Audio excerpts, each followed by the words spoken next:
বিশাল অঙ্গন জুড়ে শ্রমিকদের পদচারণা শুধু দেশের ভিতরে নয়, বাইরেও বটে। আজকে তো দেশের ভিতরের শ্রমিক ভাই বোনদের জন্য আমরা কথা বলছি, বাইরের যারা তারাও তো আমাদের ভাই বোন, তাদের জন্য কথা বলবে কে?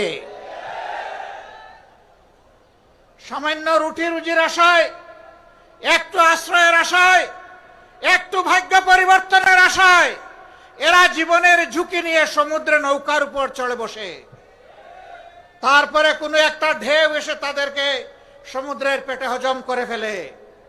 আর কেউ ভাগ্যবশত চলতে চলতে দুলতে দুলতে কোন সুরত যেখানে গিয়ে পৌঁছতে চায় সেই বন্দরে ভিড়ে। ওখানে ভিড়ার পর কারো জায়গা হয় কারাগারে, আর কারো জায়গা হয় বনে জঙ্গলে। তারপরে আস্তে আস্তে আস্তে পথ খুঁজে নেয়। সেই সমস্ত লোকেরা যখন একটু কাজকর্ম করে, তখন বিদেশের মাটিতে প্রাসাদ গড়ার চিন্তা করে না। তাদের অর্জিত সমস্ত সম্পদ প্রিয় দেশে আপনজনের জন্য, দেশের জন্য পাঠিয়ে দেয়।